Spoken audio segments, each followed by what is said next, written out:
Bueno, vamos a ir con el economista Alejandro Indacochea a esta hora de la mañana, 7:43, para que nos explique un poco y nos cuente su punto de vista frente a esta situación. Porque Alejandro, muy buenos días. Buenos días, doctor Indacochea. Buenos días, Pilar y Fernando. ¿Cómo Lo está? que comentábamos, así es que, desde fuera se ve que el Congreso y el Ejecutivo no se han puesto de acuerdo luego de esta larga reunión que sostuvieron con el presidente del Consejo de Ministros, con la titular de Economía. Bueno, el Ejecutivo ya ha promulgado esta norma y el Congreso lo que ha dicho, bueno, hay que poner un tope de 12.000 soles y lo vamos a ver en esta sesión plenaria virtual el viernes. ¿Qué va a pasar? Mira, yo considero totalmente viable que se van a poner de acuerdo Ejecutivo y Legislativo, ¿ya? Entiendo el malestar del ciudadano de tener que pagar, digamos, una comisión sobre las pérdidas. Evidentemente, digamos, esta pérdida de legitimidad, las mismas AST la han generado de por medio, eso hay que tenerlo en cuenta. En ningún lado, digamos, se paga una comisión sobre las pérdidas, como ha venido sucediendo en los últimos meses. Más aún, yo invocaba que dejen de cobrar comisión durante esos meses. Lamentablemente estamos pagando también la factura de lo que no se ha hecho. El Congreso anterior no hizo ninguna reforma y lo que hizo fue simplemente un reparto anticipado de los recursos que habían depositado los aportantes. ¿Qué a futuro va a tener eso un costo? ¿No? Este es un tema sumamente susceptible de manipulación. Manipulación política y juego en una o en otra dirección. ¿Por qué yo no considero adecuado ese reparto del 25%? Ese reparto del 25%, ese dinero, esos 171.000 millones de soles, no están guardados en una caja. Están invertidos en bonos, en acciones, y evidentemente, si se ejecuta la pérdida, si se liquida ese 25%, no solamente afectamos a quienes tratamos de favorecer, sino afectamos a todos los futuros aportantes y los que se van a jubilar más adelante. Y acá hay otro detalle adicional. La Bolsa de Valores de Londres, el día de ayer nos ha llegado la información donde nos pasamos a ser catalogados como un mercado frontera. ¿Qué significa esto? Que las tasas de interés pueden subir y se complica la obtención de créditos. Entonces, en esta situación es totalmente inoportuno, evidentemente, proceder a ese 25%. Yo confío que Ejecutivo y Legislativo lleguen a ponerse de acuerdo.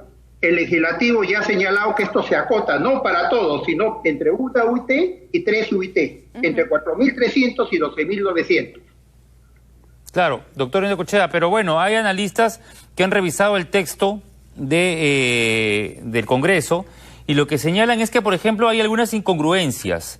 Si un trabajador tiene, por ejemplo, un fondo de 10.000 soles y no encajaría en ninguno de los postulados porque no podría retirar el 25% y serían 2.500 y eso no alcanza a una UIT. Tampoco podría aplicar el punto 2, que es retirar el 100% de su fondo, porque son 10.000 y es más de lo permitido. Entonces, hay un limbo, o hay una gente que está en un limbo que pues no encaja en la norma que se pretendería aprobar en el Congreso, ¿no? Hay afiliados cuyos fondos están entre los 4.300 y los 17.000 soles que no encajan en lo que se está proyectando en esta iniciativa legislativa. Cierto, eso sucede con ese segmento específico, con ese grupo específico, digamos, de aportantes, lo cual es perfectamente factible manejarlo. ¿De qué manera? Sí me gustaría insistir de que evidentemente tenemos que hacer una reforma integral del sistema de pensiones. Esto se ha venido postergando, estamos pagando la factura de lo que no hemos hecho. El cobro de la comisión no puede hacerse en forma fija, no puedo pagar sobre las pérdidas. Y el costo es bastante elevado porque aporto 10 y me cobran 1, es 10%. Ningún fondo de pensiones, ningún fondo mutuo cobra ese nivel de tasa. O sea, son malos Tenemos que hablar de una pensión doctor. solidaria, ampliar la cobertura, también tratar de organizar el sistema de la ONP. Es totalmente injusto que si yo no aporto 20 años, no recibo nada. Claro. Y no nos estamos fijando en ello. O sea, podría aprovecharse este momento, como tantos se señalan, no solamente en el tema de salud, de informalidad, sino también el tema de pensiones, para poder impulsar esta reforma integral, no solamente mirando a las AFP, sino también, sobre todo, mirando pues a la ONP para hacer una reforma integral. Hay quienes señalan también, y bueno, y revisando un poco las redes sociales, que señalan que esto sería como patear un poco la pelota y que luego se va a seguir pateando y pateando como siempre se ha hecho y no vamos a ver hasta el próximo proceso electoral el tema de una reforma integral. ¿Crees que se va a dar un escenario de esa forma? ¿O sí se podría dar? Yo invocaría al Congreso que lo ponga como uno de los primeros temas de agenda más adelante. Este tema tiene que ser discutido desde un punto de vista técnico, sin apasionamientos, sin politización ni intereses personales, ¿no? ¿Por qué? Porque es muy fácil hacer populismo hipotecando el futuro con ello. Ahora, muy sencillo, los aportantes están sensibles, están fastidiados con justo motivo. Una precisión sobre eso. ¿Tendría que hacer ese compromiso el Congreso dejando atrás su proyecto de ley que estarían viendo el día de mañana en esa sesión plenaria virtual? ¿O podría darse las dos cosas bueno, no simultáneo, primero una y luego la otra? Primero una y luego la otra, porque es el peor momento de hacer una reforma ahorita. Sí. ¿Por qué? Porque está todo, digamos, el ambiente financiero internacional conmovido, las figuras, hay apasionamiento de por medio. Entonces yo diría que acá se seleccione un grupo técnico porque no hay mayor parte de información, no tienen idea, no ha habido un programa de cultura previsional en el país. El aportante, esto debió ir desde el colegio, desde una educación básica, porque es importante que vayas aportando para tu futuro y extenderlo a los informales con una mayor cobertura.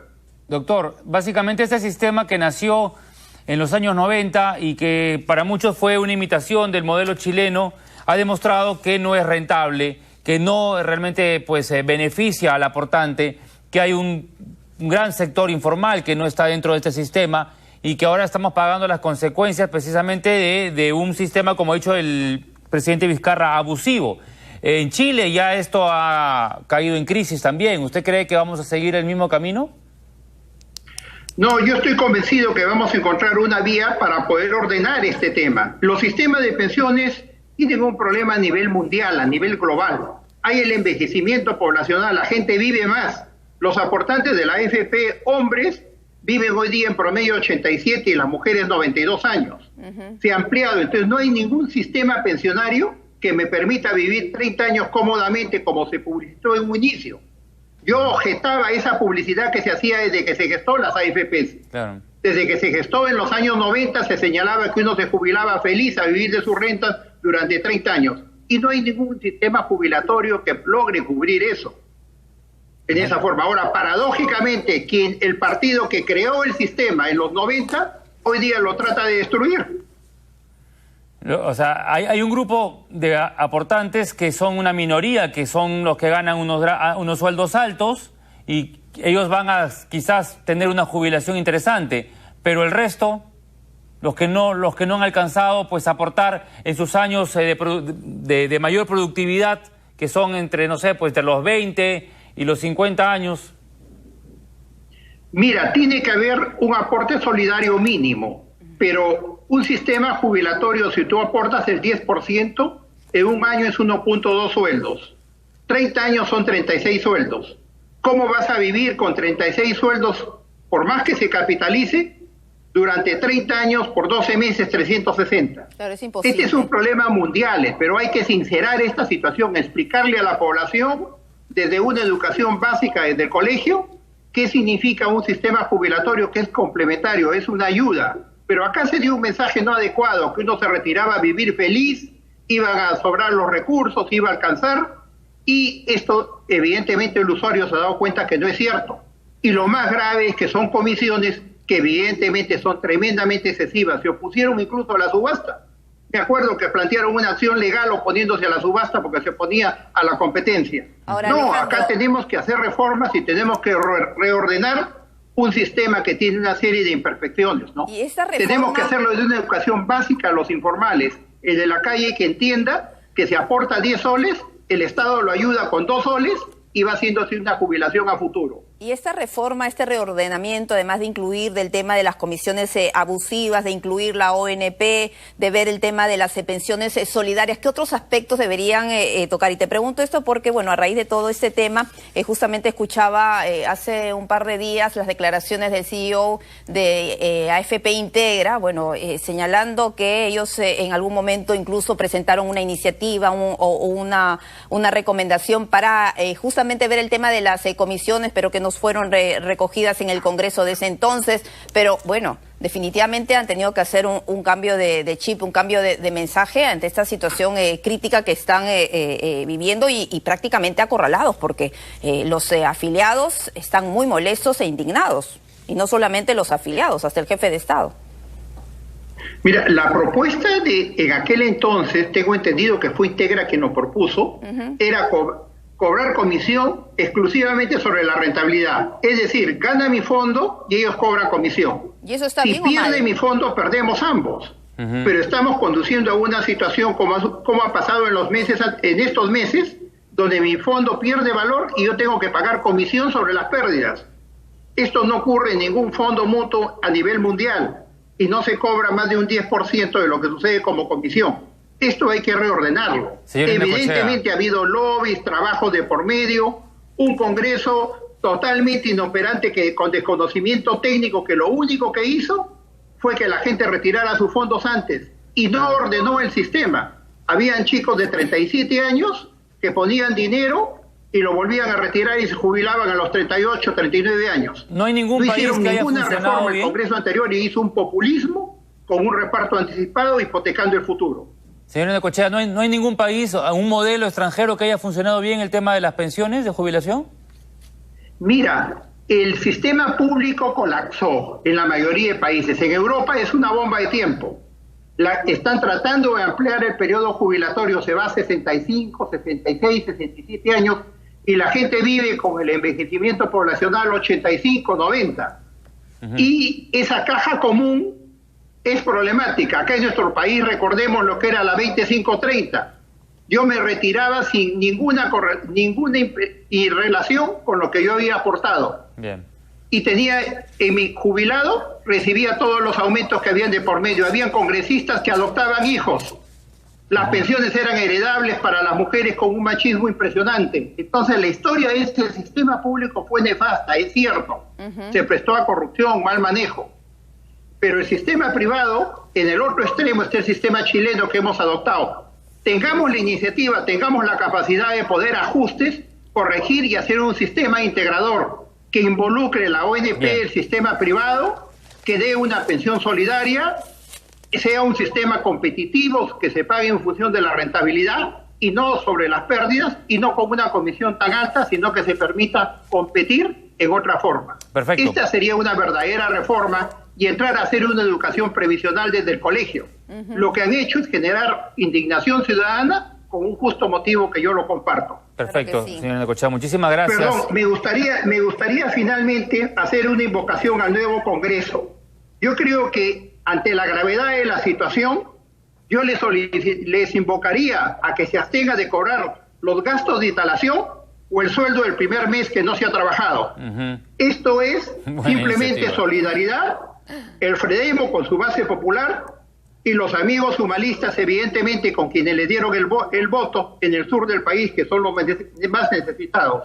Y haría mi invocación que en la situación que vive el país, ajusten su sueldo a esta nueva realidad. Claro que ya sí, no Alejandro. podemos vivir como antes. Y ellos que tienen sí. que darnos el ejemplo y demostrar esta solidaridad con el país. Muy buena iniciativa. Buena Bueno, iniciativa. Alejandro, Gracias. ojalá que la recojan los funcionarios, los congresistas, los parlamentarios, y gracias por esta entrevista. Y definitivamente no hay que esperar que se vea el tema de las AFPs de una manera populista. Hay que calmar las aguas. Entendemos perfectamente que estamos atravesando por una situación bastante crítica en medio de esta emergencia. claro. Pero es un tema que se tiene que manejar de manera profesional, con sustento y, reitero, no de una manera populista. Vamos a ver qué es lo que pasa mañana en el Congreso y ojalá, insisto, que recojan esta iniciativa, el no cobro de los sueldos de algunos funcionarios. Ayer escuchábamos justamente a la presidenta del Tribunal Constitucional señalando que no solamente los congresistas, sino todos los funcionarios deberían entregar parte de su sueldo a los más necesitados, a las poblaciones más vulnerables. Es lo justo y necesario. Amigos, a esta hora de la mañana nosotros tenemos que contarles más noticias. Marjorie, ¿me cuentas un poco qué es lo que viene?